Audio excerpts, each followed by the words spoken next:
So, very exciting you being here today. Why did you think it was so important to take the time out and come and visit kids from your old schools? Well, it's hugely important to come here and help to promote the mission and promote the great work that we did in the educational outreach side of life. The Novium exhibition here is just fantastic in giving people an idea of what it's like to do a space mission and why we do it.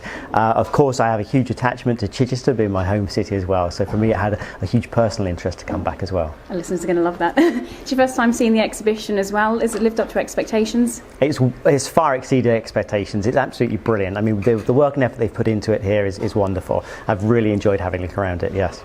Now, you got the invitation for the award for the Freedom of the City of Chichester, which is a huge honour. Is there any chance you think you might be coming in the next few months to come do the ceremony? Well, at the moment I'm still based in Houston, and I'll be based in Houston until this summer.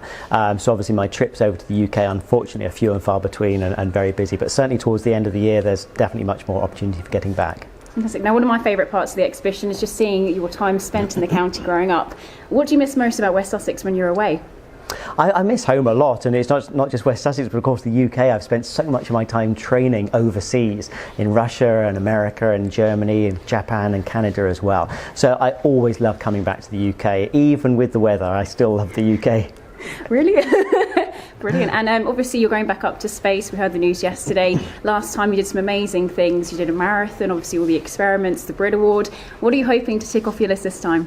Well, the great thing about the space station is it's always changing, and there's always new experiments going on. The science program just keeps rolling on, so there'll be an entirely fresh batch of science experiments. There'll probably even maybe be new modules on board the space station as well. And of course, we're looking now towards the end of the space station life and what happens beyond that, and that's really exciting, looking towards the next steps of human space exploration, looking at going deeper into space and back to the moon and onto Mars. So we'll be focusing on those kind of activities, which would be fascinating. We'd also be recruiting school children again to help you out with the experiments? Of course, yes. We'll try and do more of the same that we did with Principia mission, definitely.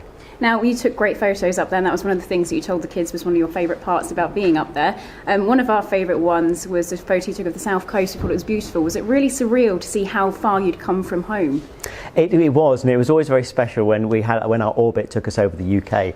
Of course, being a winter tour as well, the first few months we had passes, but the weather was always bad. It was cloudy, I couldn't see it. So the first time I got to see the UK in clear weather was wonderful to be able to take those photographs of the south coast. But yes, of course, it's very strange being so far, so detached from the planet, and yet being able to see the place that you grew up. It's a very strange feeling. Some teenagers threaten, obviously, to get as far away from home as they can, but you took it to a new level.